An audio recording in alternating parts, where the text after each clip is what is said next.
Ahora ya que podemos grabar y que la máquina nos ha dicho que estamos grabando y que tengo naturalmente el permiso de don Alberto Iturralde, conocido y reconocido asesor de inversiones, podemos ya empezar esta entrevista o charla o como sea, que no sé cómo va a terminar, pues no sé si antes de terminar se acabará el mundo tal y como está. El loco este, lo de Donald Trump, o esta mañana me resultaba alarmante porque dice, yo no reconozco ley ninguna salvo mi propia conciencia. Y yo, que soy un poco cultureta y que me acuerdo, claro, de la historia, eso es lo que decían los reyes absolutos. Sí, pero fíjese, don José Antonio, que también lo dicen los imperios o sale de los imperios en repliegue. Es decir, en el momento en el que son conscientes de su finitud, por así decirlo, y la ven cerca, para mantener ese imperio a costa de lo que sea, tienen que saltarse todas las normas posibles, mientras sigan siendo ostentadores de cierta fuerza. Y eso es lo que está haciendo ahora mismo Estados Unidos, de tener un imperio al estilo británico de vamos a llevar la democracia a todo el mundo y somos maravillosos y vamos a ser los mejores, han pasado a ser un imperio estilo western en el que somos los más rápidos del oeste y el que se ponga delante le volamos la cabeza. Entonces veremos, pero no es más que un indicio más, yo creo, que de la decadencia del imperio. Sí, lo que pasa es que tú has hablado aquí del oeste y claro, yo, mi vida, por ejemplo, la pura verdad, hubiera sido completamente distinta si no hubiera existido el cine americano. Esta es la verdad. Eso me llevó al cine, el cine americano, que me parecía maravilloso, único y excepcional. Y hablando, puesto que tú te has metido en el tema del western, te diré que yo siempre he creído que el bueno era Doc Holliday y los malos eran los hermanos Dalton. Pero ahora, tal y como se ha puesto la cosa, resulta que los hermanos Dalton son los buenos y el malo es Doc Holliday. O sea, que es una cosa, ha sido un cambio de estos, pero así, indescriptible.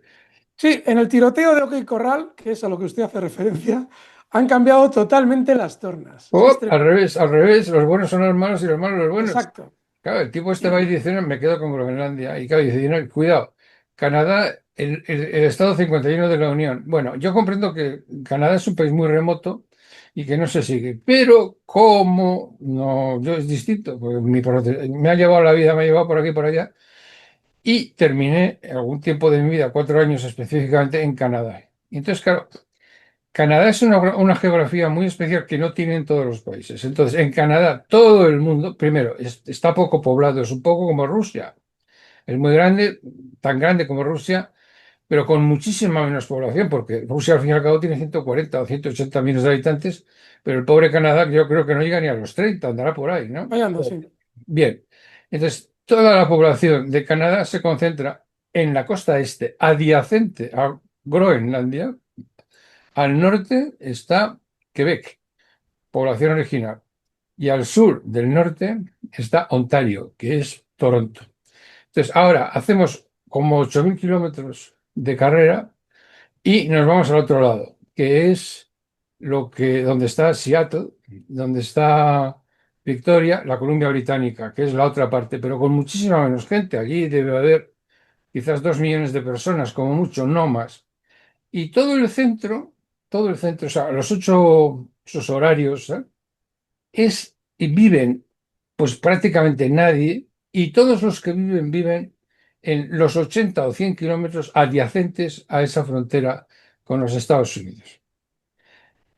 Entonces, si Estados Unidos se queda con Groenlandia, teniendo en cuenta que por el otro lado la pobre Canadá tiene Alaska, se queda cerrada. Pero cerrada, Total. sí, pop, cerrada. Totalmente. Y además, fíjese que las tentativas de Donald Trump siempre van con la misma dinámica. Es decir, primero propone la idea, mira las reacciones y luego empieza a maniobrar, que es lo que ha pasado con Venezuela durante estos días después de varios meses de bloqueo naval. Bueno, pues ahora ya ha comenzado a darnos, a reintroducir Groenlandia tras la operación de Venezuela. También aparece la de Irán en el horizonte.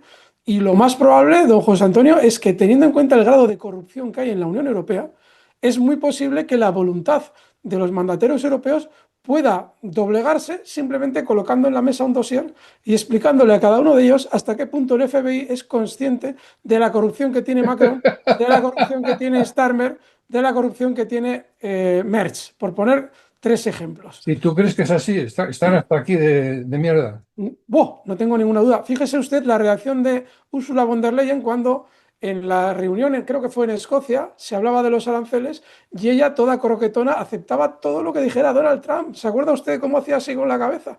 Pues eso es porque antes le han dicho, Úrsula, vaya la cantidad de dinero que te has llevado con Pfizer, con los pinchazos, no te podrás quejar, no nos vas a poner pegas ahora con el tema de los aranceles, ¿verdad? Y ya está, don José Antonio, así está la Unión Europea. Qué tragedia. De todas formas, hay una cuestión de procedimiento aquí en este diálogo que mantenemos nosotros que debemos de resolver cuanto antes. Empezar por una precisión histórica. En el siglo XV, en el siglo X, no, XV, no, en el siglo XV se mataban los vizcaínos unos a otros con fricción para ver quién era más que el otro. Y hay que reconocer que los Zorrilla del Valle de Mena, o sea, mi familia, se machacaba con los Ezquerra. Bueno, entonces llegó Carlos V, que no soy muy listo, y dijo, no se acabó. Los vizcaínos, todos iguales, todos nobles, sin pasarse. Y la guía de segunda clase. A partir de ahí se acabó todo. En ese contexto, ¿qué sentido tiene el que tú me llames don José Antonio y yo te llame a ti Alberto, si los dos somos hijos de de la villa, que es la capital del mundo, que es Bilbao? ¿Cómo es posible? Por Yo te llamo reconocimiento, Alberto, tú me llamas José, y además no hay más narices. Si no, por reconocimiento cultural. Es decir, cuando alguien recibe un aporte tan importante como el que usted presta, es muy importante que en el trato se vea el reconocimiento. Así es que yo lo siento por usted, don José Antonio, le estoy muy agradecido por este ratito, que me dé sitio en su canal y oh, sobre todo que nos aporte todo lo que nos aporte. pero qué pelotilleo, Es pues, un gesto por parte de usted de generosidad aceptar que yo le trate de esta manera. qué barbaridad. Yo no estoy en absoluto de acuerdo. Y eres reo de vizcainía traidora, puesto que me tratas de usted siendo como somos todos iguales. Yo creo que por lo menos desde los tiempos Pagaré De encantado la Carlos penitencia. V, de Carlos V. No puede ser. Bueno, lo dejo así, no puedo hacer nada. No hay más, no vamos a volver ahora a los tiempos anteriores a Carlos V y pegarnos aquí como en un guiñol, darnos todos de paletadas. Yo Bueno. corro más, seguro. Yo salgo corriendo más. No, sin duda yo tengo las piernas, yo tengo las rodillas muy mal, me han hecho polvo con eso. Yo que he estado, no quiero contarte mi vida, pero rodé una vez una película, un documental que se llamaba El desierto y las olas, y estuve en la tierra de Sudán en territorio Nuba. Ajá.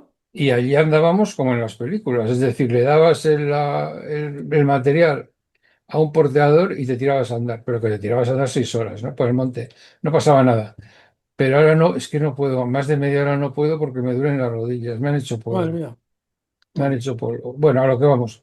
Vamos a ver esto, Alberto, de tú o de usted. La situación, yo he leído, dentro de las cosas que leo muchas, pero no estoy muy seguro en la parte económica si esto es así o no. He leído varias cosas y me gustaría mucho que tú me las aclarases. Una de ellas es una historia que yo no había oído nunca hablar, la deuda subterránea. Y todo el mundo dice, mire, es que no es una deuda como la que vemos aquí, de un 40% del PIB, 80 y tal. No, es que mire lo que hay debajo del agua, como un iceberg. Y resulta que hay una deuda, bueno, yo no quiero ni siquiera pensar en lo que hay ahí, pero es que estamos hablando como de 1, 2, 3 trillones. Y tú claro. lo sancionas, ¿es verdad eso? Claro, porque cuando medimos la deuda, medimos esa deuda oficial, entre comillas, de los países que se cuantifica en la superficie. Pero es que hay muchísima más deuda soterrada que tiene que ver con deuda privada y con muchos más activos. Es decir, actualmente se calcula que hay del orden, pues, el último dato que yo escuché, hablaba de un total de 2.000 billones, fíjese qué barbaridad. Estados Unidos tiene solamente 38. Bueno, pues 2.000 billones en total, incluyendo toda la deuda global, toda la que hay. Y eso es un gran problema, porque el problema que tiene la deuda es que está entrelazada entre ella. Es decir, yo tengo tus bonos, tú tienes los bonos de otro, ese otro tiene los bonos de un cuarto, y así continuamente vamos entrelazando esas deudas de algún modo entrelazadas, y si uno deja de pagar, arrastra a todos los demás. Por eso actualmente se dice que el mundo vive dentro de una gran bomba de deuda. Lo que pasa es que cuando vivimos todos los días lo que sucede en los mercados financieros, es muy fácil estar diciendo continuamente que tenemos ese problema. Pero claro, quien tiene que tomar decisiones quiere saber cuándo va a explotar esa bomba, porque mientras tanto la fiesta continúa y vemos que los mercados de valores continúan subiendo. Una de las razones por las que continúan subiendo es porque la ciudadanía ya no confía en la deuda que encuentra a su disposición por parte de los estados. Fíjese, ahora Donald Trump quiere cambiar al presidente de la Fed. Teóricamente, en mayo termina el mandato de Powell. Están haciéndose quinielas de quién va a ser el sucesor. Y todo el mundo cree que el sucesor va a hacer lo que quiere Donald Trump, que es bajar tipos de interés con el fin de teóricamente activar la economía. No siempre es así, pero en ese caso pretenden hacerlo de esa manera. ¿Cuál es el problema de todo esto? Si yo tengo que comprar deuda estadounidense y yo veo que los dólares que me van a devolver dentro de 20 años, si de lo que hablamos es de un bono a 20 años, van a estar devaluados, yo no voy a aceptar un 3% de interés ni un 2,5% de interés. Luego, yo no voy a comprar deuda estadounidense. ¿Qué es lo que sucede en ese caso? Que la Fed, el Banco Central estadounidense, tiene que emitir nueva moneda para comprar esa deuda. Al emitir nueva moneda, hace perder valor a todos los dólares que circulan por el planeta. Cuando los economistas, que son moralmente honrados, pretenden proponer que Estados Unidos debería subir su recaudación fiscal, no entienden que a Estados Unidos no le beneficia subir su recaudación fiscal porque eso perjudica a los ciudadanos estadounidenses que votan. Sin embargo, si devalúas la moneda globalmente, perjudicas a todos por igual, a los estadounidenses y a los externos, que tienen gran cantidad de dólares en reserva. Con lo cual, ¿qué es lo que hace la ciudadanía? Al ver que su dinero no obtiene rentabilidad en los mercados de deuda, por poner un ejemplo, corre alegremente a los mercados financieros de renta variable, es decir, a la bolsa y además otro tipo de activos que fluctúen en función de la renta variable. Y es lo que estamos viendo ahora mismo, don José Antonio, es decir, una ficción de que la economía va bien mientras la bomba sigue colocada debajo de nuestros asientos. Ya veremos cuándo explota. Fíjese que la operación de Venezuela es muy importante para Donald Trump para conseguir colateral, es decir, ahora tengo el petróleo venezolano en mi poder, puedo obtener más crédito porque tengo con qué respaldarlo. De ahí la necesidad de Donald Trump, no de que le vendieran el petróleo, sino de que además de vendérselo barato, le permitieran tener todo el dominio sobre el petróleo. Es decir, la operación de Venezuela tiene que ver con sacar a China de Venezuela, con aislar a Cuba, pero también con conseguir colateral para nuevos créditos y poder seguir pagando su enorme deuda. Por eso quien realmente tiene el problema de deuda no es Estados Unidos, sino la Unión Europea, que no tienen el ejército para robar recursos a los demás países. Y por eso, don José Antonio, lo normal es que cuando esa burbuja explote, el primer sitio en el que lo haga sea en Europa, ya sea Gran Bretaña o ya sea la Unión Europea. Claro, pero hay un pequeño, bueno, bien, de acuerdo. Excelente análisis. Vamos, no lo hubiera hecho mejor ni siquiera un economista de Bilbao. Es una cosa magnífico. Bien, ahora una pregunta. ¿Cómo demonios es posible que nosotros, en lugar de salir al paso de eso, estemos decidiendo cavar la fosa con la que en la que nos van a meter? Claro, tú imagínate un judío, año 1939, y el idiota de él diciendo, ¡Viva Hitler! ¡Votad a Hitler! Hitler es un genio, no se va a meter con los judíos, creedme y tal. Y entonces empiezan a caer los judíos ya al este, empiezan a mandar los, los trenes al este, ¿no? Y otro dice, no, que no van al este, hombre, vamos, nosotros vamos a la estación y ayudamos a que salgan. Y ya, oiga, pero ¿qué está usted haciendo? Mira.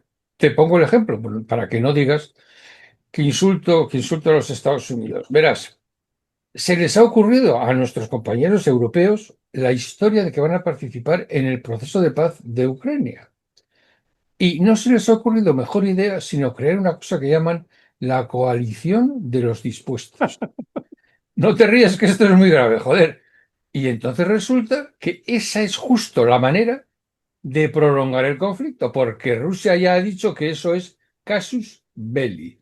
Entonces, quieren los españoles, los europeos, incluidos los españoles, quieren que no se acabe la guerra. Nosotros lo que Sí, necesitamos urgentemente es parar en los pies a Estados Unidos, decirle que haga el favor de no meterse con Groenlandia porque se acaba la NATO de manera así radical. Tú entras en Groenlandia contra la voluntad de esta gente, la NATO se acaba, punto. Todos de manera unánime, ¿eh? Y empezar inmediatamente a templar gaitas con Rusia y con China. Bueno, estamos haciendo lo contrario, estamos haciendo que dure todo lo más posible la guerra, fingir que nuestro enemigo es Rusia y no Estados Unidos, y nos estamos cavando la fosa, porque es obvio que no, lo que estamos haciendo en un orden colectivo es lo que ha hecho Dinamarca. Tú vas a Dinamarca y a país tan organizado como ese, tan ejemplar, tan de todo, vas y le preguntas a su clase política, al menos hasta hace 2 semanas, ¿cuál es tu principal enemigo? Y todos, unánimemente, Rusia. ¿Cómo? Perdón, voy a volverlo a repetir, pues que no me he explicado bien. ¿Quién es su enemigo principal? Dice, Rusia. Nos está cortando los cables por el sur. ¿Cómo se llama eso? El seabed, ¿cómo se llama? El fondo marino está cortando los cables del fondo marino. Está mandando por ahí drones que luego acaban no se sabe dónde y tal. Es un verdadero horrible. El otro día hubo un corte de luz y tal. Seguro que son los rusos. Y dice, oiga, ¿y Groenlandia? Coño, tu enemigo real es Estados Unidos de América, que se quiere quedar como Groenlandia, tío.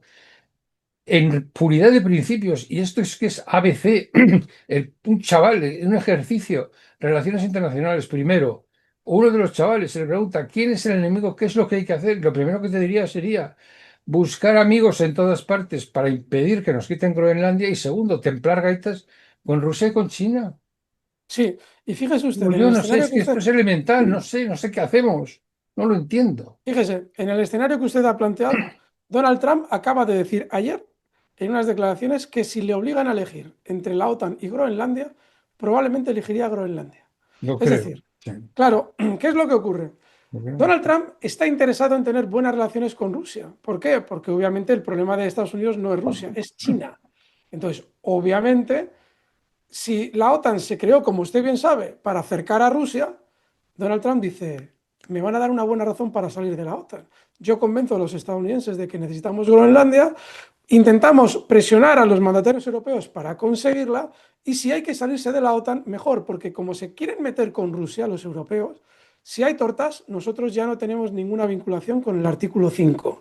Así es que no tenemos que ayudar a nadie. Es decir, es una autoeliminación absoluta de la Unión Europea. Pero es que, don José Antonio, es que la Unión Europea no tiene nada que ver con lo que se ha dicho a los europeos que es un grupo de países que buscan sus intereses mutuos. No tiene nada que ver. Es la forma de aunar los intereses de los países en función de unas élites corporativas que son las que marcan el destino. Si esas élites tienen un interés en el armamento, la Unión Europea irá a una guerra para tener que comprar armamento. Si hay un país en la frontera de la Unión Europea, como es Rusia, que busca una posición soberanista, ese es el enemigo.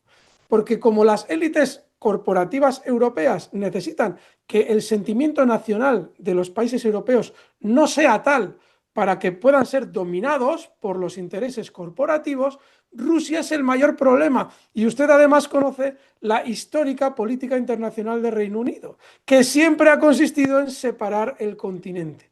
Con lo cual, si tenemos en cuenta que las élites globalistas están afincadas en Londres, en la City de Londres, vemos que claramente el destino de Europa es autodestruirse en función de intereses corporativos, mientras Donald Trump dice, yo vuelvo a la política de un Estado-nación, quiero un Estado-nación como Estados Unidos, robaré todos los recursos que pueda para que mi Estado-nación esté más fuerte que los demás, mientras la Unión Europea entregará todo a quien toque. Sí, pero lo que no puedo entender es la colaboración entusiasta de la Unión Europea con esos planes, porque todo lo que está haciendo, todo lo que está haciendo la Unión Europea requiere inexorablemente, incluida la coalición de los voluntariosos o lo que sea, todo incluye necesariamente la presencia de Estados Unidos. Y Estados Unidos no quiere. Entonces, no entiendo. Es corrupción, don José Antonio, es corrupción. Es decir, los mandatarios europeos están todos pringados de corrupción. Cuando Borrell era el representante de la diplomacia europea, Borrell ha tenido grandísimos escándalos bursátiles y financieros. ¿Por qué llegan a ese puesto después de su corrupción? Von der Leyen lo mismo, don José Antonio. Von der Leyen, cuando era ministra de Defensa en Alemania, le pillaron con el carrito del helado en varios chanchullos. Con las vacunas, ¿qué es lo que ha pasado? No se ha publicado en ningún momento información transparente al respecto de su marido negociando con Pfizer. Es decir, tienen tal grado de corrupción que están al servicio de corporaciones que les han hecho multimillonarios. Por eso es tan descabellado cuando la gente dice, no, están locos o se equivocan. No, ni están locos ni se equivocan. Lo están haciendo como les exige El mundo corporativo, es decir, robar todos los recursos de los ciudadanos para dárnoslos a nosotros. Y si hay que lanzar a Europa a una guerra contra Rusia, se la lanza, ya la reconstruiremos, ya la recompondremos, ya haremos negocio con Europa. Usted ha hecho referencia antes a la deuda. La esclavitud moderna es la deuda. Creemos que el mundo ha cambiado mucho desde la noche de los tiempos. No, hoy en día no concebimos la esclavitud y sin embargo aceptamos alegremente que los países estén endeudados en un 150% de su Producto Interior Bruto. ¿Qué mandatarios han llevado a sus países a esa situación? Mandatarios que obedecían a intereses que no son los de su ciudadanía, son intereses crematísticos propios porque el sistema financiero, George Soros y los suyos, les emplazan a endeudar a sus países para que esos países no tengan soberanía a la hora de votar en la ONU en un sentido o a la hora de votar en la OTAN en otro sentido, o en la Unión Europea. Es la forma de esclavitud moderna, don José Antonio. Pues no es un panorama, no es o sea, en definitiva lo que estamos diciendo es que el mundo como tal es un racket, Sí, es un secuestro, simplemente es un chantaje continuo. Sí, señor. ni democracia ni no democracia. Esto es una cosa puramente que se ve por fuera, pero que no es Fíjese, real. usted y yo tenemos un amigo común, don Rubén Gisbert, que establece, y yo también lo hago, que uno de los grandes engaños en los que se ha introducido a los países europeos es en el de que los sistemas políticos que tienen son democracias, porque como cada 4 años van a meter un voto en una urna, eso es democracia. No. También se metían votos en una urna con Franco y eso no era una democracia. Es decir, era el municipio, la iglesia y el sindicato. No sé qué demonios era lo que se votaba. Bueno, entonces, sí, usted lo sabe mejor que yo. Entonces, Familia, municipio y sindicatos, entidades naturales. Eso es natural. Lo que no es natural son las opiniones. Pero la familia, municipio y sindicatos son organismos naturales. claro. Entonces, ¿qué es lo que pasa en el sistema actual? El sistema actual está concebido para que un jefe de partido domine todo un parlamento con los suficientes pactos. Eso significa que los que hacen las leyes y el que manda están en el mismo interés. Y eso es lo peor que puede tener un país porque significa que no hay control del poder. El parlamento debe ser elegido de entre la población, de entre dividir esa población en determinadas demarcaciones y cada demarcación, el estilo estadounidense, está muy bien organizado. Es decir, los congresistas representan a una determinada demarcación, el quinto congreso de Nueva York, el sexto, el séptimo, y defienden a su zona. Y de la conjunción de los intereses en el Congreso surgen las normas. Entonces, en el caso de España, eso no es posible porque no hay intereses contrapuestos. Fíjese cómo Donald Trump tiene problemas para llegar a la paz con Rusia porque hay intereses en el Congreso que se lo impiden. Eso es una separación de poderes, aunque nos moleste, porque en este caso nos gustaría que Donald Trump consiguiera la paz. Pero si no tenemos un Congreso independiente del presidente del gobierno y encima la judicatura no es independiente porque hay un Consejo General del Poder Judicial al que cooptan todos los partidos políticos a sus vocales, pues es imposible que haya control del poder en España. Luego, un individuo, en España toca Pedro Sánchez, pero en su día tocó Rajoy y ya tocará otro, tiene todo el poder para él lucrarse personalmente a costa de arruinar su propio país, que es lo que está viviendo España y están viviendo todos los países europeos que tienen este sistema político, que son muchos. Bien, es un buen diagnóstico y desde luego carente absolutamente de esperanza. Lo que pasa es que en el caso de Estados Unidos me parece que no es muy distinto, porque tú, a mí me recuerda, ya que hemos hablado, has hablado tú, del oeste, recordarás quizás cómo hablan los indios, ¿no? Los indios dicen cara pálida, habla con doble lengua como serpiente, ¿no? Entonces, mientras que Donald Trump dice que quiere la paz, sigue sancionando a Rusia y sigue ayudando a Ucrania. O sea que Claro, a Dios rogando y con el mazo dando. hay un aspecto importante ahí, fíjese. La democracia estadounidense adolece de un defecto que la está hundiendo. Se trata de que en Estados Unidos falta adaptar la Constitución a la revolución industrial. Estamos hablando de hace casi 200 años. ¿Por qué? Cuando aparecen las corporaciones, debería haberse incluido una enmienda en la Constitución para impedir que el dinero corporativo entrara en la política, cosa que hemos visto que no se ha hecho. No, Con lo cual, ahora vemos a un Donald Trump atendiendo a las grandes corporaciones, es decir, el complejo militar industrial que acaba de recibir un 50% más de presupuesto para el año siguiente, que es una salvajada, don José Antonio. Sí, es el 60% de todo el gasto militar mundial.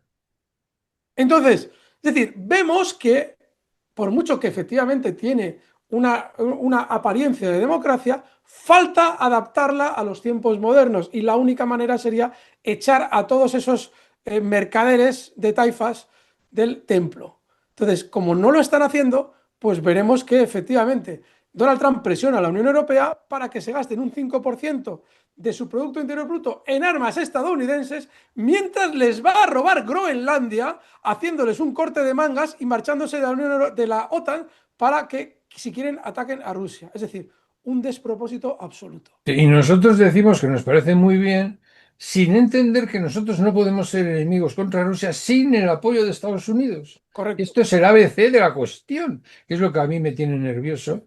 Y por esta razón yo, a pesar de mi provecta edad, en lugar de irme a Santo Domingo a ver el sol y tal, pues creo que puedo hacer un pequeñísimo, pequeñísimo esfuerzo y deciros, mira, soy viejo, me he pasado toda la vida metido en esto, leyendo relaciones internacionales, viendo cine americano, etcétera. Bueno, tíos, que no va por ahí. O sea, que no es que sea un poquitín de distancia, ¿no? Sino que es frontalmente contrario. No podéis ser, no, o sea, esto es dogmático. No podemos. Ya ser enemigos de Rusia es malo. Aunque tuviéramos detrás a Estados Unidos, que es como empezó todo. Porque todo empezó porque Estados Unidos, con toda esa gentuza, porque no sé cómo llamarlos, con toda esa gentuza que tenía detrás, nos forzó con nuestra propia complicidad y muy especialmente la de Francia y Alemania, después de una inicial resistencia en 2008.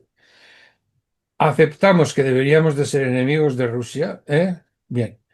A partir del momento en el cual hemos visto que no tenemos detrás a Estados Unidos, se imponía de inmediato un cambio, pero radical, de estrategia. Es decir, no, no, esto, o sea, ya era un despropósito el que fuéramos enemigos de Rusia, con la historia del, ¿cómo se llama? El Nord Stream, romper la fe entre Rusia y Alemania era una barbaridad contraria a principios elementales que ya se han ratificado en el curso de una historia, yo diría, no milenaria, pero centenaria, por Dios. Bismarck tenía razón. Cada vez que Alemania y Rusia han estado juntas, se han llevado bien, ha sido bueno para nuestros dos países y para Europa. Y cuando se han llevado mal, atención, Alberto, por intervención extranjera, Británica, dijo extranjera, extranjera. Siempre ha sido malo para nuestros dos países y para Europa. Bien, olvidamos este principio, expulsamos de la vida política a Hans-Dietrich Genscher, ministro de Exteriores, que tuvo el valor de decir no vamos a extendernos al este, y nos embarcamos en la otra política. Bien, pero ahora resulta que, claro, Estados Unidos, que en definitiva es un Estado-nación y que sigue únicamente sus propios intereses, después de habernos metido en eso, dice, me voy, como el Capitán Araña, te embarco, nos embarco y luego me voy. Claro, a partir de ese momento, Francia y Alemania tenían que haber salido en tromba y decir, bueno, cuidado, cuidado, esta política que estamos siguiendo la hemos seguido porque los Estados Unidos de América nos han forzado a ello. Bien, se ha ido ya de esta política Estados Unidos de América, nos toca de inmediato hacernos amigos de de Rusia y de China, no se que no puede hay otra. porque todas las estructuras económicas se han fijado en función de una estrategia distinta de la que Donald Trump plantea. Por Claro, eso seguimos con la inercia, y aquí hay un problema muy claro. Para Donald Trump es muy importante, fíjese, que Europa cambie de rumbo lo antes posible, porque no se puede permitir ahora mismo él estar replegando su imperio hacia todas sus colonias, véase Hispanoamérica y Europa, y tener a una Europa disidente de sus intereses. ¿Por qué? Porque necesita que China se vea limitada en su expansión. Y Donald Trump no se puede permitir que China continúe evolucionando en Europa mientras Estados Unidos necesita toda la energía de Europa, energía económica. Con lo cual, por eso Donald Trump en su nueva estrategia de seguridad nacional, que es un hito brutal, no se le está dando suficiente importancia, ya ha dicho claramente que va a potenciar en Europa los partidos políticos que busquen el soberanismo. Y es lo que vamos a ver en un futuro relativamente cercano. Por ahora está cerrando filas en Europa con Hungría, con Italia más o menos, con Chequia, Eslovaquia, pero seguramente va a intentar fomentar, entre comillas, revoluciones, es decir, sacar adelante partidos de corte que se llaman a día de hoy ultraderecha, pero no son de ultraderecha, venden simplemente el discurso soberanista, con el fin de que Efectivamente, una vez que tú tengas la conciencia de que eres español, tendrás la conciencia de que estás bajo la hegemonía estadounidense y no vendrán los chinos a venderte algo si moralmente yo te digo que eso es lo equivocado. Y es lo que está intentando. Sí, sí, sí. Pero a mí lo que me asombra es que gente tan culta y tan preparada, como pueden ser franceses, alemanes y tal, colaboren en eso, en esa ruina, con entusiasmo. La explicación, efectivamente, es cínica y terrible, pero es la tuya, es que están corrompidos. Totalmente corrompidos, don José Antonio. Fíjese que ahora mismo es imposible tener un cargo de relevancia en la Unión Europea si no tienes un expediente de corrupción a tus espaldas. La propia Christine Lagarde del Banco Central Europeo tiene el expediente de Bernard Tapie a sus espaldas cuando ejercía la política en Francia. Es decir, es imposible. Simplemente hay que buscar en cada uno de los políticos cuál es su corrupción, porque es la única manera de que cuando llegue el momento de tomar decisiones hagáis lo que dice el imperio. Y es que el FBI, fíjese que con Zelensky ha hecho un trabajo formidable en los últimos meses. De repente la NABU o el SAPO, esos dos organismos anticorrupción, de repente tienen todo el dossier del gobierno de Zelensky. ¿Por qué lo tienen? Pues porque el FBI se dedica no solamente a investigar a los estadounidenses, sino también todos los circuitos financieros donde cada uno va poniendo su dinero. Y tanto von der Leyen como Borrell en su día, como Kaja Kallas hoy, Merch, todos forman parte del entramado y todos, lógicamente, tienen que en un momento determinado tomar las decisiones que decida el imperio. Todavía estamos respetando las anteriores estructuras. Ya ve usted, don José Antonio, cuando la CIA decida hacer caso a Trump, porque ahora mismo el problema que tiene Donald Trump es que tiene a la CIA en contra, en ese momento todas las estructuras europeas cambian, todas, porque ese será el momento en el que efectivamente se dará paso a un nuevo mundo en Europa. Todavía está luchando Donald Trump con la CIA para conseguirlo, veremos. Sí, efectivamente es muy claro que hay un viejo Estados Unidos y un nuevo Estados Unidos. Ha llegado este señor y rompe con lo que es la tradición clásica de los Estados Unidos de hacer las cosas de una determinada manera y quiere hacerlas de otra. Y está muy claro que hay una parte muy importante del complejo militar industrial, lo que se llama el Deep State, el Estado profundo, que no está en absoluto de acuerdo. Sí, No señor. están, pero de ninguna manera. Y están haciendo, es muy claro y muy evidente que si fuera por Donald Trump se acabaría, creo yo, quizás la guerra de Ucrania, pero está claro que hay importantísimos intereses en Estados Unidos que no quieren que se acabe, entre otros el complejo militar industrial, porque tú que eres economista ya habrás visto que cada vez que se habla de paz la gente se pone en corto en las empresas de guerra y todo eso, inmediatamente empieza a ponerse a la baja porque se ve que se hunde todo, se acaba. Y que fíjese que con ese aumento de presupuesto para las empresas armamentísticas, Donald Trump asume que él no puede generar nueva industria manufacturera, simplemente tiene que ampliar la que ya tenía, es decir, la aeroespacial que estaba localizada en territorio estadounidense. Es decir, que está buscando una especie de keynesianismo económico, es decir, producir armas, producir armas, producir armas. Mientras tenga bajo mi bota a Europa e Hispanoamérica, se las podré vender a ellos. Es decir, es una política bastante predecible. Fíjese, hoy lo comentaba, el caso de México. ¿Por qué de repente aparece México en el debate justo después de Venezuela? Bueno, pues Estados Unidos tiene un gran problema. Estados Unidos tiene tres centros de producción fuera de Estados Unidos, muy importantes. Uno es China, otro es Vietnam y otro es México. Eso significa que si tiene problemas económicos Estados Unidos, tiene que tener muy bien atado a México como centro de producción al que deslocalizar su industria. Porque Estados Unidos no va a poder recomponer su propia industria dentro del territorio estadounidense, pero sí puede, en la frontera lo tiene, dominar un país que sea el que le produzca todo lo que necesita porque China no lo va a querer hacer. Muy bien visto, muy bien. Me parece esto, no lo había oído hasta ahora, pero me parece muy brillante. Está dominando los lugares a donde inexorablemente tendrá que outsource, como se dice, externalizar la Exacto. producción. Exacto. Por eso, una vez que hemos terminado con el falso debate de las drogas de Venezuela, pasamos al falso debate de los cárteles de la droga en México. Es decir, hay que intentar desestabilizar México para lograr un gobierno que haga exactamente lo que nosotros queremos. Y esta deducción, que suena muy, muy dura, desgraciadamente es lo que subyace detrás de que México esté ahora en el debate. Sí, sí. Es clarísimo, es clarísimo. Y lo que es muy interesante también que has dicho es muy, a mí no se me había ocurrido, pero es la pura verdad, que no puede aumentar. Es lo que quiere desesperadamente, es la manufactura. Exacto, Pero la manufactura, bueno, hay varias cuestiones, que esto lo sabes tú mejor que yo como economista. Hay una curva y la curva va, el tiempo va así, así, así, y luego va subiendo.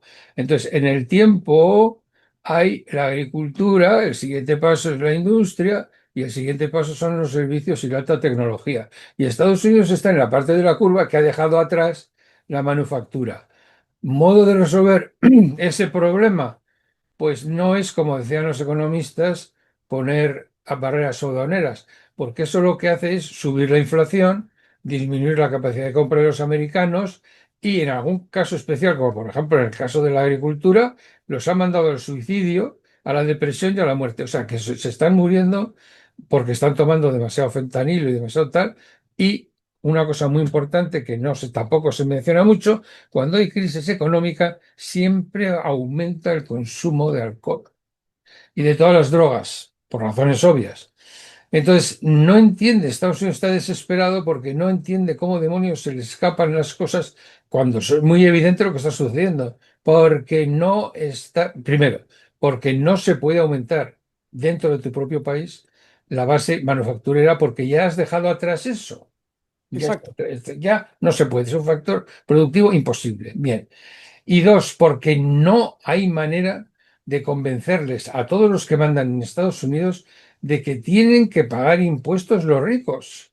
Tienen que pagar, tienen que incorporarse a la vida, al mercado, tienen que ser mercado, porque ahora no lo son. Es que la frase, yo creo que esto se olvida, no se dice, pero se olvida. Lo dijo Trump. Trump lo dijo, ninguno de mis amigos, porque se negó a hacer pública su declaración de impuestos. Y entonces le dijeron, esto es intolerable. Dijo, ¿por qué? Ninguno de mis amigos millonarios paga impuestos. Claro, Literal, así, ¿eh? No pagan claro. impuestos.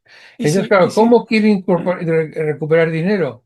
Pues muy sencillo, poniendo barreras aduaneras, que es justo lo contrario de lo que tiene que hacer. Porque, claro, no va así la cosa. Es decir, ha hecho una cuestión, ha hecho algo que es manifiestamente contrario a lo que tiene que hacer. Pero es que lo que tiene que hacer, que sería poner impuestos a los ricos, no puede hacerlo porque su ideología se lo impide. Y entonces esto nos puede llevar a una crisis gravísima de orden institucional. Véase cómo para controlar el proceso ha lanzado los perros de la guerra dentro de su propio país, el ICE, que acaba de matar a una pobre mujer de 37 años con tres niños, acusándola de terrorista, a una señora que obviamente no iba armada y el del ICE sí iba armado. Le ha metido tres tiros.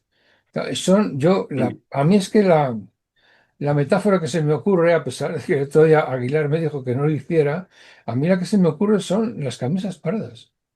Ha soltado las camisas pardas por ahí, porque se le está escapando el poder, porque ve que no lo, es que es una agenda que es imposible de sostener sin represión. No se sí, puede. ha tocado usted muchos temas importantes. Por cierto, matan a una manifestante el mismo día que Donald Trump amenaza a Irán con intervenir si mata a manifestantes. Es Muy bueno, curiosa esa muy dicotomía. bueno, muy bueno, Alberto. Así es, así es, O sea, así es. es tremendo, Pero yo pero oí la comparecencia, yo oí la comparecencia de Valls, la acusaba de ser terrorista. El Delice se había defendido. Ella quería aplastarle con el coche y él lo que hizo fue defenderse y pegarle tres tiros. Y ella, sin duda ninguna, era alguien que venía con consignas de hacer eso terrorista. Una señora que era poeta, con tres sí. niñas, poeta de 30 y tantos años. Ya me contarás, ¿no? Fíjese, usted ha planteado además cosas muy interesantes. Claro, los ricos no van a pagar impuestos, porque los ricos son los que deciden la política monetaria de Estados Unidos. Y los ricos dicen, "Ch, aquí no pagamos nosotros, ni que se preocupen los ciudadanos, emitimos nueva moneda", que es la forma en la que los ricos debilitan a los pobres sin que estos se den cuenta. Es decir, con la pérdida paulatina del poder adquisitivo, que como no es un impuesto directo, no se nota tanto en nuestras cuentas, pero sí se nota en nuestra vida con el paso del tiempo. De esta manera tú puedes hacer pagar menos impuestos aparentemente también a los tuyos, mientras mediante la deuda y la emisión monetaria estás debilitando tu moneda. Esa es una de las fases de caída de los imperios, la quinta o sexta fase, y se está viviendo ya en Estados Unidos, la de la devaluación de moneda. Entonces, si tenemos en cuenta que además no hay absolutamente ningún tejido productivo, ¿cómo soluciona el problema Donald Trump? Robando recursos, don José Antonio. Es decir, Donald Trump necesita robar recursos y lo va a seguir haciendo. Ha robado a la economía europea o se está llevando la economía europea a Estados Unidos y a México también. Volkswagen, todas las compañías de coches alemanas están empezando a localizar sus industrias tanto en México como en Estados Unidos. Y además necesita, para seguir manteniendo la rueda funcionando, obtener dinero gratis, es decir, robar el petróleo venezolano. Con lo cual, lo que hace Donald Trump con esa entrada en Venezuela es alargar todavía más la vida del imperio. Todas las burbujas se van inflando hasta que explotan. Cuanto más tiempo tarda el imperio en ver la realidad, que es lo que oculta Donald Trump impide a sus ciudadanos ver la realidad, más fuerte va a ser la explosión porque más van a agrandar la burbuja. Y es lo que están haciendo con la moneda. Sí, efectivamente, has tocado un punto clave. Tú sabes que Rick, en la película Casablanca, ¿no? Rick está ahí con su chica y tal, y siempre nos quedará París, ¿no? Bueno, siempre nos queda, aquí podríamos decir, siempre nos quedará la burbuja, Claro. porque es burbuja o guerra o ambas. De hecho, una de las estrategias económicas para llevar a una zona económica a una guerra es llevarle a la crisis de manera voluntaria. Fíjese, hay un estudio fantástico sobre la política monetaria de Japón tras la Segunda Guerra Mundial. Esto es maravilloso. Igual le paso hasta material porque yo creo que le va a encantar. Sí, Se sí, explica cómo, nada más terminar la Segunda Guerra Mundial, Japón establece una política súper responsable de emisión de crédito, que es clave. Cada vez que los bancos dan un crédito, están creando nueva moneda. Y eso hay que entenderlo como palabra de niño Jesús o de Dios. Es decir, pensamos que el único que emite la moneda es el propio país cuando su banco central crea nueva moneda, pero la banca privada, con su emisión de créditos, también está generando nueva moneda. por supuesto. Luego, es muy importante para la economía vigilar cuál es el proceso de creación monetaria por parte de la banca privada. Está claro. Bien, pues ¿qué es lo que hace Japón? Establece un criterio que ahora dirían que es comunista, pero no era más que lógico, se llama economía política, que es vamos a permitir a los bancos solamente emitir crédito en función de producción empresarial. Es decir, si usted se quiere comprar un coche y no tiene dinero, se fastidia. Ahorra y se lo compra. Pero las empresas sí van a tener créditos si producen esto, esto y esto, según planes no quinquenales como en el comunismo, pero según planes que interesen al gobierno de Japón. Oye, pues estamos hablando de una economía que durante casi 2 décadas crece en algunos momentos a 2 dígitos, es decir, porcentualmente más de un 10% en algunos años. Claro, ¿qué es lo qué pasa? Estados Unidos se da cuenta y dice, anda, estos tíos van a crecer de tal manera económicamente que no nos van a necesitar con nuestras bases en Japón. Y lo que hace es cambiar completamente el gobierno de Japón para llevarles a una crisis inflacionaria brutal, en la que llega un momento en el que los inmuebles suben de precio de tal manera que el palacio alrededor del emperador costaba más inmobiliariamente que toda California entera, todo el suelo de California, incluido Los Ángeles y San Diego, todo lo que usted quiera poner. Es Bueno, decir, esas son las ventajas de haber ganado una guerra y las exacto, desventajas de haberla perdido. Es decir, en el año 90 los Estados Unidos organizan lo que se llama, eso empieza con el proceso que se llama el proceso de Plaza, que en Nueva York les llevan allí a los alemanes y a los japoneses que estaban teniendo un desempeño económico magnífico y les obligan a revaluar la moneda. claro, Claro, tal cual. Entonces, los alemanes se escapan porque son bienes de una oferta muy rígida. Tienes un Mercedes y los ricos del mundo van a seguir comprando Mercedes aunque cueste un 40% más. Pero los japoneses no estaban todavía en ese punto de la curva. exacto, Exacto. Y entonces les vino muy mal y se hundieron. Entonces, al no tener ya la posibilidad de la exportación que ellos habían tenido, todos esos activos se fueron al tema, al inmobiliario. Y como tienen mucha población y pocos recursos inmobiliarios, pocos activos inmobiliarios, se destapó, como muy bien has dicho tú, se llegó a costar el metro cuadrado en Tokio lo que no está en los libros hasta que la burbuja estalló. Y cuando estalló se produjo una devaluación, ¿cómo se llama? Un slump, un hundimiento económico que duró como 15 años. Eso, claro, o sea, clarísimamente una explotación inicua por parte de los Estados Unidos contra un país que estaba mucho mejor administrado que el suyo, es la pura verdad, Japón, porque había perdido la guerra. Alemania se escapó porque, claro, el Mercedes todo el mundo lo compra. Bueno, si eres rico, ¿no? Pues Exactamente. Y ahora Estados Unidos le va a dar otra vuelta de tuerca a ese procedimiento. Están muy mal gestionados, porque aunque esto ya entra dentro de la geoestrategia, que quizás es un campo en el que yo estoy un poco más, quizás pueda estar un poco más puesto de lo que quizás puedas estar tú, esto es la geoestrategia, los Estados Unidos en el Ártico no han dado ni golpe en 40 años. No han dado ni golpe. Perdona que sea una cosa, sí, sí. una manera de hablar tan desgarrada, pero es que es increíble que un país que se supone que es el primero del mundo tenga un rompehielos y Rusia tenga 40, de los cuales 7 nucleares. Pero hombre, por favor, Alberto, ¿pero dónde estamos? Claro, como no creen en el cambio climático, como su estrategia está concentrada por el complejo militar industrial, está metida en Rusia y el miedo que nos da Rusia, la Rand Corporation, el modelo de Wolfowitz, nuestra preocupación es esa, pues todo el amplio, el resto del mundo se ignora. Resultado, se encuentran con que el Ártico de pronto, los rusos han hecho los deberes y los chinos también han hecho los deberes. Y la única manera de salir al paso de eso, me quedo con Groenlandia. Es Exacto, clarísimo, es tal clarísimo. cual, tal cual.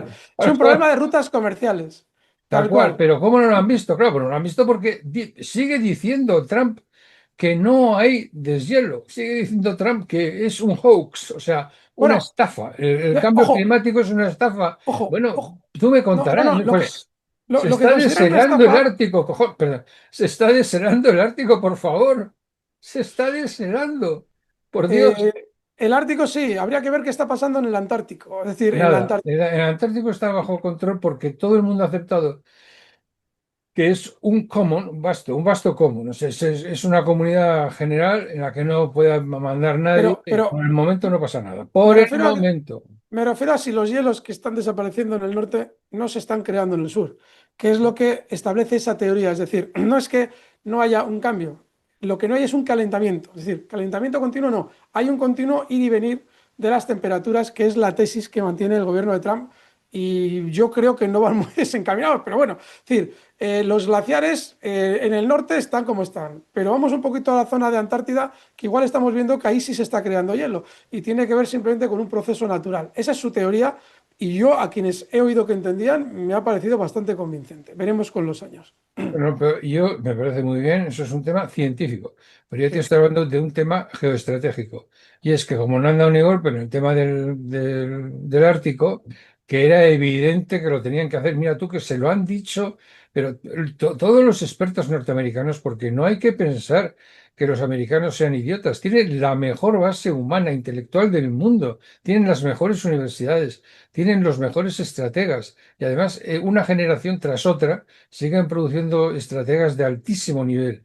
Se lo dicen al gobierno, se lo dicen al ejecutivo y el ejecutivo no les escucha, Bueno, no les escucha. O sea, 5 de marzo, Henry Kissinger, 5 de marzo del 2015, es decir, 14, se produce el golpe del Maidán y dice Kissinger, cuidado, porque cualquier intento de convertir a Ucrania en una barrera en lugar de un puente entre el este y el oeste va a llevar a la rotura territorial y a la guerra civil.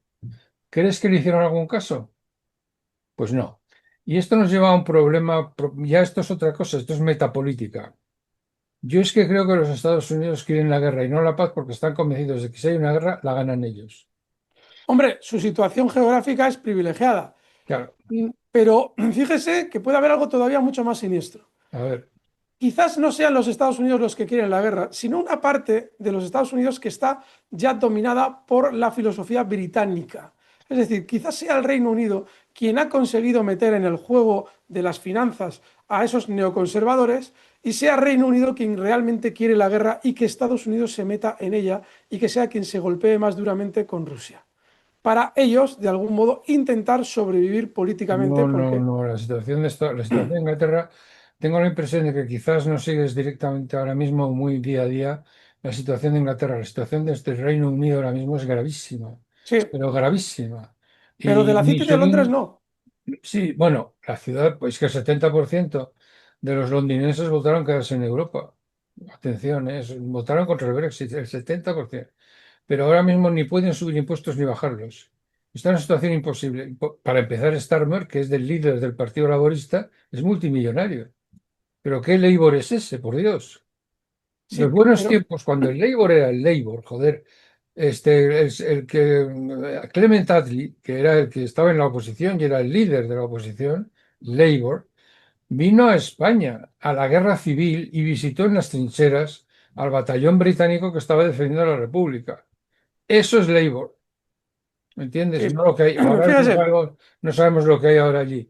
Y han hecho un pan como unas hostias. O sea, primero lucharon contra la Unión Europea con la EFTA, fracasaron, luego se unieron a la Unión Europea y acabaron dejándola porque se supone que no era lo que necesitaban y ahora quieren volver porque ya se han dado cuenta de que estar tal y como está ahora mismo Estados Unidos, si ellos no están con Europa, es un suicidio. Eso que tú dices, con perdón Alberto, eso que tú dices de que han entrado dentro ahí, están como una especie de monstruo que se está comiendo a los Estados Unidos por dentro no es muy correcto. Inglaterra está muy mal.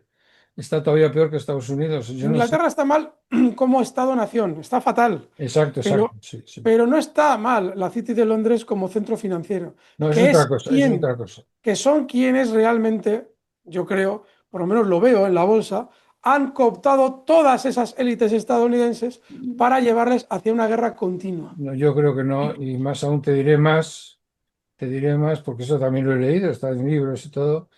Nunca los bancos ingleses han estado en la no sé, high table, nunca han estado en la parte alta.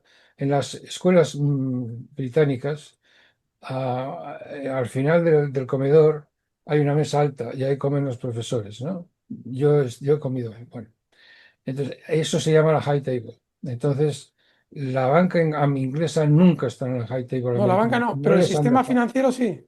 No les han dejado. Yo lo dudo mucho que estén. Ahí los que mandan son otros que tienen otras características y que no son necesariamente una raza o no sé qué, bueno, en fin, digamos que hay una gran presencia de judíos ricos en la cuestión, ¿no? Más que ingleses, yo hablaría de otra cosa distinta, ¿no? Gente que Muy bien. vive en, ¿cómo se llama? Hay una plaza, en Gramercy Park.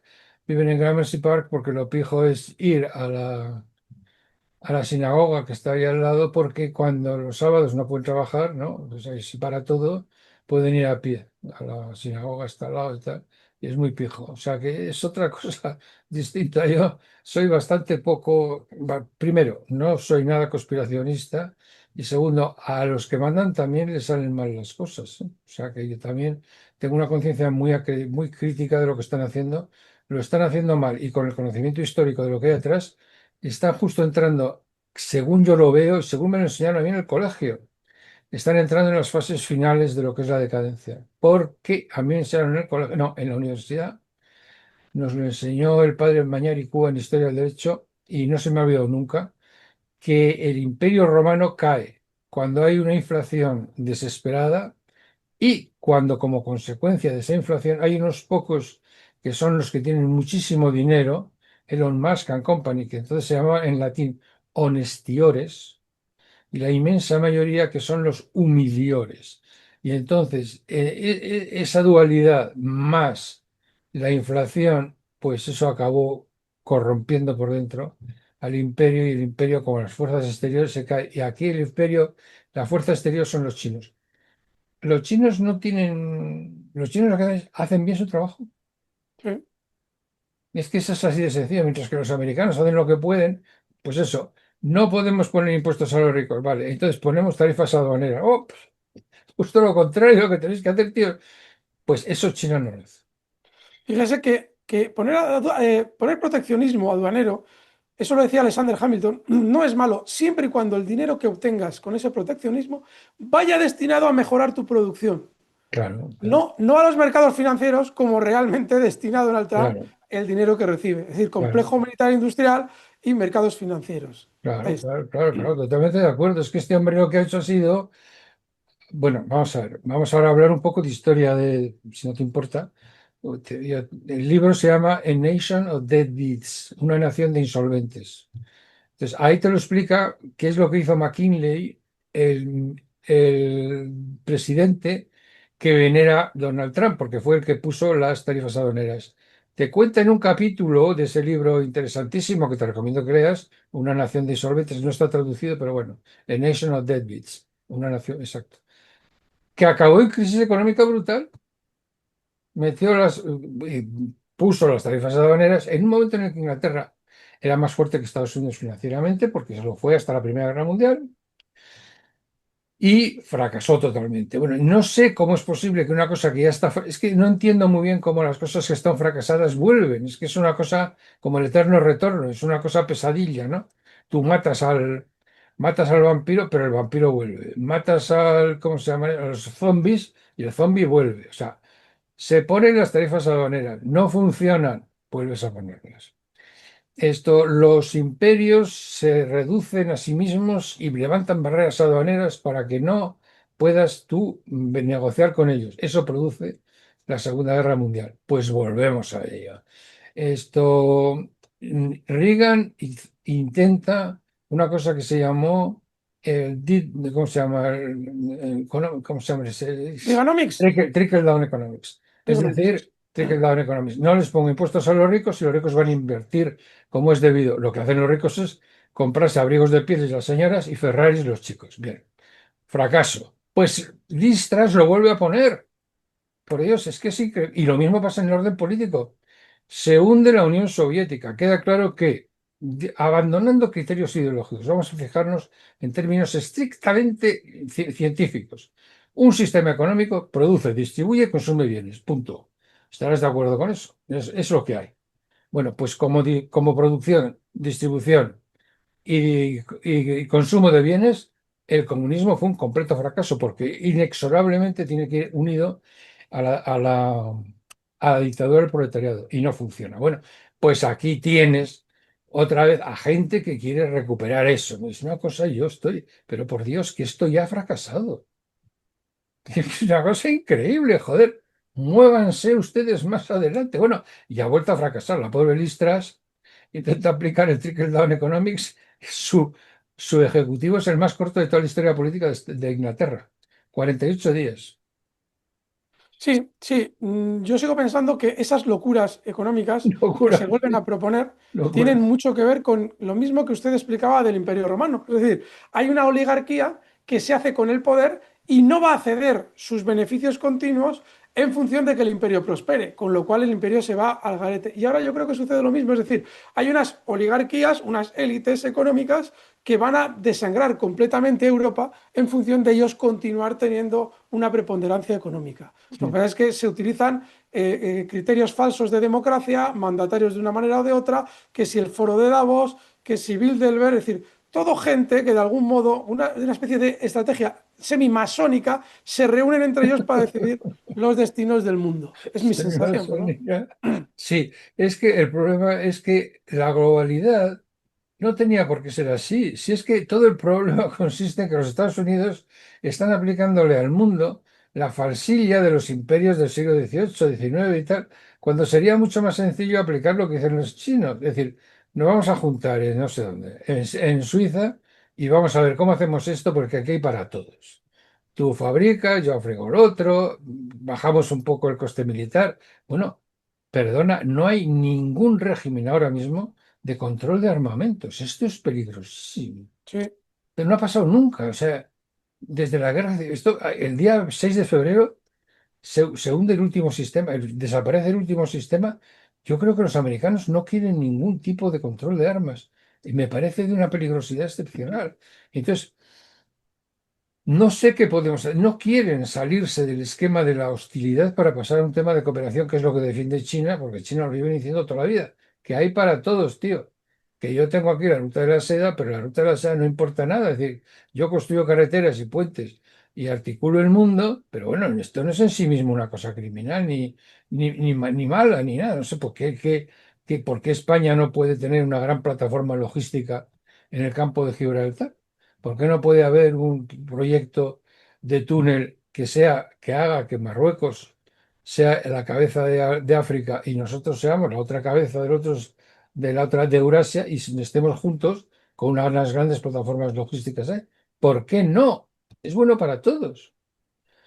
La diferencia es que China busca intereses de Estado-nación, Claro. chino, y Rusia también. Es decir, Estados Unidos está totalmente dominado por unas élites que son esas oligarquías que se están llevando los recursos y obviamente no van a permitir, porque para estas élites el mundo es un mundo de suma cero. No es como los chinos que dicen que hay para todos. No, no, no, no. Todo lo que tienes tú es lo que yo quiero tener para a ti someterte. Mira lo que está pasando con Irán. Tal cual, Irán, tal cual. Así es. dentro del mundo islámico, no es el más radical ni de lejos. Y ahora se están quejando de que en las protestas sucede tal o cual. Bien, ¿cuándo hay protestas en Arabia Saudí? Es decir, el que es nuestro socio moral, que es Arabia Saudí, no permite las protestas. Y nos estamos quejando de cómo se producen en Irán. Sí, sí, Bueno, has mencionado una palabra que tiene una gran carga, moral. Moral, ninguna. ninguna. Y esto es muy interesante ver, por ejemplo, cómo los asiáticos, Raja Moran, que es un gran, ¿cómo se llama? No me acuerdo, Raja, bueno, es un gran geoestratega. Tengo el libro metido aquí en mano, no me acuerdo cómo se llama. Bueno, esto es lo primero que empieza, página 1 del libro. Ustedes, Occidente, no son un país, un mundo regido por reglas, porque su principal aliado es Arabia Saudí. Claro, Página 1, se acabó. tal cual. Dos, la moral. Vamos a ver. En, en Siria está mandando un tipo que hasta hace poco tenía sobre su cabeza una recompensa de 10 millones y a quien se le ha visto, y puedes verlo en la internet, jugando al fútbol con las cabezas de los cristianos decapitados. No ha servido para arreglar el problema porque Israel está bombardeando Siria porque siguen funcionando allí los terroristas, vamos, ¿cómo se dice? Los terroristas islámicos. Bueno, en Ucrania están mandando abiertamente los que se consideran herederos de Stepan Bandera y de Sukievich, que mataron a 1,5 millones de judíos ahí, en las tierras de sangre, que ha escrito un libro maravilloso, Timothy Snyder, que te recomiendo, Tierras de Sangre, Bloodlands. Les da igual que sean nazis o no nazis, los utilizan con toda tranquilidad. Corruptos de eso ni se cuenta, porque todo el mundo está corrompido. Entonces, claro, Afganistán, dejan a Afganistán con 5 millones de IDP, Internally Displaced People, o sea, gente que está desplazada interna. Es abrumador, es que no hay ningún tipo de moral. Es que un señor como, por ejemplo, este sujeto, el inglés, ¿cómo se llama? John Mayor. No, no, No, John Mayor no, Tony Blair, el que quiere no, ser no, ahora el bueno, gobernador de bueno, Gales. Tony Blair, eso lo dejamos para otro día. El que se presentó en Ucrania y dijo que había que ir a la guerra. Ah, Boris Johnson, Johnson. Boris Johnson. Sí, Boris Johnson se ha hecho público que fue a decir eso a Ucrania y a ir a la guerra cuando ya se había firmado la paz. Habían firmado Zelensky y Putin habían firmado la paz y llegó Boris Johnson y dijo guerra, guerra, guerra. Le habían dado $1 millón las empresas de sí, armamento, sí. De producción de de libras, drones. perdón, de dólares, no, de libras. Y en lugar de considerarle un monstruo moral, porque había llevado a la muerte a cantidad y cantidad de personas, posiblemente más de 1 millón, aparte de la destrucción del país, etcétera, ha tenido este último año 5 millones de libras en ingresos como consecuencia de las conferencias que le han dado por el mundo. Pero por favor, Alberto, es que no hay ningún tipo de moral, no vale todo. Yo no sé dónde vamos a ir a parar. Fíjese, usted ha citado varias cosas súper interesantes. Ha hablado de Siria. ¿Hasta qué punto, precisamente, lo conveniente no es colocar a un terrorista en el poder para poder hacer Israel lo que le dé la gana en Siria cuando llegue el momento en contra de Turquía, que es quien realmente entró en el Sí, juego de desbancar a Bashar al-Assad? sí, Es decir, es alguien tan prescindible, un individuo que efectivamente cortaba cabezas y jugaba al fútbol con ellas, es decir, en un momento determinado lo eliminamos. Probablemente incluso lo han hecho a propósito porque digo, bueno, una figura de este tipo puede caer en cualquier momento. Pero fíjese que usted dice, no, es que abandonan como han abandonado Afganistán. Pues usted sabe que ahora Donald Trump vuelve a introducir en el discurso una posible vuelta a Afganistán. Y es que tienen un serio problema. A la hora de atacar China mediante misiles, no hay manera de hacerlo sin pasar por territorio ruso. Es decir, que para poder atacar geográficamente China, tú en algún momento tienes que pasar por territorio ruso, salvo que tengas una base militar en Afganistán desde la que inquietar a China. Es decir, Bueno, lo puedes hacer desde Australia, lo puedes hacer desde Japón, lo puedes hacer desde Corea del Sur también, por el otro lado, ¿no? claro, pero si tú quieres atacar desde el vientre blando de Asia, tienes necesariamente que tener una base ahí. Es decir, que por mucho que de algún modo se nos esté contando que la historia va por un lado, en realidad la están llevando por otro. Y ese billón y medio de presupuesto, a ver dónde acaba. Porque las armas, cuando se producen, son un gasto en sí mismas. Solo son rentables si se utilizan para obtener los recursos de otro. Ni siquiera son rentables cuando te defiendes tú. No deja de ser un gasto en tu defensa. No, no, es para obtener recursos para lo que son rentables. Con lo cual veremos qué pasa con ese billón y medio de dólares. Bueno, la verdad es que teniendo el 40% del gasto militar mundial, pasar a tener un 50% más es incomprensible. Y yo recuerdo a ese genio que fue Toynbee, cuando dice que con los imperios, al ver que se hunden, se sobreextienden en orden militar, Mm, lo que hace que se haga todavía más rápido su declive, se sí, no, acelere su declive. sí. Bueno, Alberto, ha sido un encuentro interesantísimo, te estoy muy agradecido y desgraciadamente no puedo decir que haya sido un encuentro muy optimista, pero me has aclarado algunas cuestiones que yo tenía en la cabeza, aunque la más gorda no. ¿Cuándo va a reventar la burbuja? Esto no me lo has dicho. No Esto, lo sé, no lo sé. Fíjese, la burbuja revienta siempre cuando todos los inversores que se mantienen mirando los toros desde la barrera acuden en tropel al mercado. Y aunque hay muchos inversores entrando, cada vez que nos encontramos en el mercado con un susto, todos salen corriendo. Y eso no es síntoma de burbuja. Es decir, que llegará un día en el que cuando tengamos un susto en el mercado, los inversores dirán que es un sano recorte. Ahí es cuando explota la burbuja. Es decir, cuando habiendo una pequeña caída en bolsa, en lugar de haber miedo, haya confianza. Ese es el síntoma de que ya han sido todos engañados y que la bolsa va a caer. Como no tenemos, yo no tengo la bola de cristal en cuanto al calendario, no le puedo decir. Pero no dude de que como seguimos en contacto, cuando vea esos indicios, se lo diré puntualmente. por favor, lo espero con mucho interés. Y ahora, a pesar de que habíamos ya prácticamente terminado, me doy cuenta de que en mi vieja cabeza había olvidado una cuestión que quería preguntar desde el principio. Inteligencia artificial. La inteligencia artificial, como en todas, fíjese, se habla de la burbuja de la inteligencia artificial. No, en realidad es una burbuja de liquidez lo que estamos viviendo. La gente no encuentra rentabilidad para su dinero y acude a lo loco a los mercados a comprar lo que aparezca. Eso hace subir todas las bolsas. Los bancos, todas las compañías que se han dicho cíclicas, se llaman cíclicas porque van con el ciclo económico. Si el ciclo económico es ascendente, esas compañías suben. Bueno, pues tenemos un problema de recesión en Alemania. Y sin embargo, su bolsa sube a máximos históricos, hoy nuevos máximos históricos día tras día. Luego hay una distorsión clara entre economía y bolsa. ¿Por qué? Porque al haber una gran liquidez, mucho dinero en el sistema, ese dinero busca rentabilidad de una manera irracional. Y es lo que estamos viviendo. Bueno, pues a lo que nos lleva esa situación de liquidez es a que hay siempre un catalizador para mover el sentimiento de los inversores hacia los mercados. Y en esta ocasión es la inteligencia artificial. En el año 2000 fue en las .com. Cada década ha tenido su ciclo de catalizador para engañar al inversor. Entonces, ¿cuándo suele terminar la burbuja en un sector? Cuando salen a bolsa las compañías más emblemáticas del sector que no estaban en bolsa. Véase OpenAI.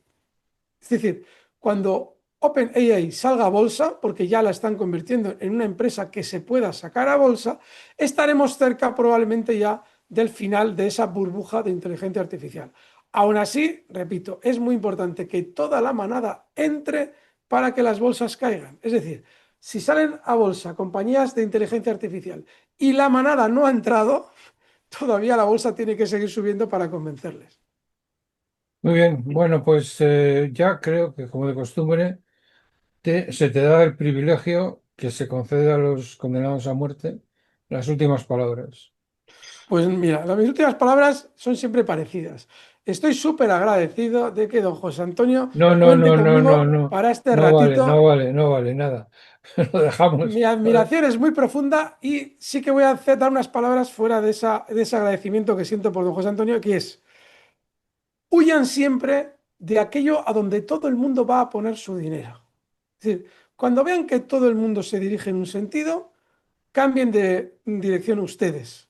Es decir, otra cosa es que cada uno vaya como el ejército de Pancho Villa, cada uno a su aire. Entonces, ustedes pueden estar centrados en un activo económico que crean que va a funcionar bien. Sin embargo, ese activo económico, si ven que todo el mundo lo compra, salgan de ahí, porque en los mercados financieros, donde todo el mundo está comprando, hay una minoría vendiendo.